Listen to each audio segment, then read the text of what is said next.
ଅଶ୍ୱତ୍ଥ ଗଛ ହିନ୍ଦୁ ଧର୍ମରେ ଅନେକ ଧାର୍ମିକ ମହତ୍ଵ ରହିଛି।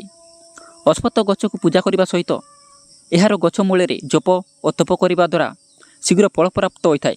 ଅଶ୍ୱତ୍ଥ ଗଛ ପରିବେଶକୁ ପରିଷ୍କାର ରଖିବା ସହିତ ମଣିଷକୁ ଶାନ୍ତି ପ୍ରଦାନ କରିଥାଏ। ଏହାର ପତ୍ର କେବଳ ଧାର୍ମିକ ମହତ୍ଵ ରହିଛି ତା ନୁହଁ, ଏହା ମଣିଷର ସ୍ୱାସ୍ଥ୍ୟ ପାଇଁ ମଧ୍ୟ ସବୁଠୁ ଅଧିକ ଉପଯୋଗୀ ହୋଇଥାଏ। ଅଶ୍ୱତ୍ଥ ଗଛର ପତ୍ର, ବକଳ, ଏହାର ଚେର ସବୁ ଫାଇଦା ହୋଇଥାଏ, କିନ୍ତୁ ଏହି ଭିଡ଼ିଓରେ କେବଳ ପତ୍ରରେ ମିଳୁଥିବା କିଛି ଜବରଦସ୍ତ ଫାଇଦା ବିଷୟରେ ଜାଣିବା। ତେଣୁ ଭିଡ଼ିଓଟିକୁ ଆପଣ ଶେଷ ପର୍ଯ୍ୟନ୍ତ ଦେଖନ୍ତୁ। ଅଶ୍ୱତ୍ଥ ପତ୍ର ହୃଦୟର ସ୍ୱାସ୍ଥ୍ୟ ପାଇଁ ବହୁତ ଜରୁରୀ ହୋଇଥାଏ। ଏହା ବ୍ଲଡ୍ କୋଲେଷ୍ଟ୍ରଲକୁ କମ୍ କରିବା ସହିତ ଉଚ୍ଚ ରକ୍ତଚାପକୁ ନିୟନ୍ତ୍ରଣରେ ରଖିଥାଏ। ତା ସହ ଶିରା ପ୍ରଶିରା ପାଇଁ ବହୁତ ଜରୁରୀ ହୋଇଥାଏ। ହୃଦଘାତ ଓ ହୃଦୟ ସମ୍ବନ୍ଧୀୟ ରୋଗ ହେବାର ସମ୍ଭାବନାକୁ ଦୂର କରିଥାଏ। ତେଣୁ ଏହି ପତ୍ରର ସେବନ ଆପଣ କରିପାରିବେ। ଅଶ୍ୱତ୍ଥ ପତ୍ରରେ ରହିଥିବା ଫାଇବର ଆମ ପାଚନ ଶକ୍ତିକୁ ମଜବୁତ କରିଥାଏ। ଏହା ଆମର ଅନ୍ତନାଳୀର ଆକ୍ଟିଭିଟିକୁ ବଢ଼ାଇଥାଏ। ଅନ୍ତନାଳୀରେ ଜମା ହୋଇ ରହିଥିବା ମଇଳାକୁ ପରିଷ୍କାର କରିଥାଏ। ଏହା କବ୍ଜକୁ ଦୂର କରିବା ସହିତ ଡାଇରିଆ ଓ ଅନ୍ତନାଳୀରେ ଦେଖାଯାଉଥିବା ସବୁ ପ୍ରକାର ସମସ୍ୟାରୁ ମୁକ୍ତି ଦେଇଥାଏ।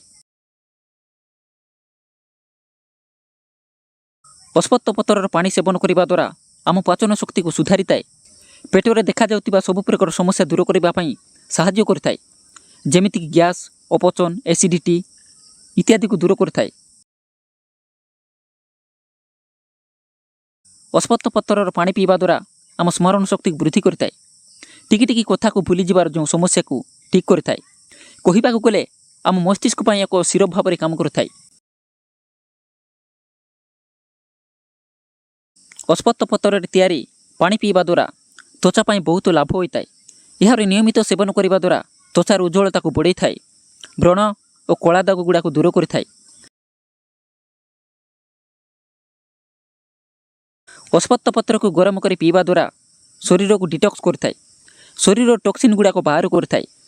ଆମର କିଡନୀ ଓ ଲିଭର କାର୍ଯ୍ୟକ୍ଷମତାକୁ ସୁଧାରିଥାଏ।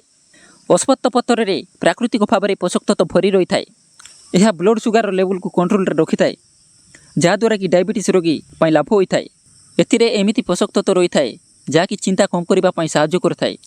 ଏହା ମସ୍ତିଷ୍କକୁ ଚାପମୁକ୍ତ ଓ ଶାନ୍ତ ରଖିବା ପାଇଁ ସାହାଯ୍ୟ କରିଥାଏ। ଗୋଟିଏ ଗ୍ଲାସ୍ ପାଣି ନେଇ ଗରମ କରନ୍ତୁ।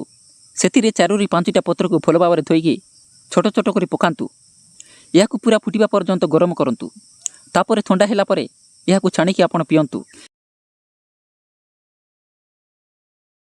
ଏତିକି ଧ୍ୟାନ ଦିଅନ୍ତୁ କି ଆପଣ ଏହାକୁ ଏକ ସୀମିତ ମାତ୍ରାରେ ହିଁ ସେବନ କରନ୍ତୁ।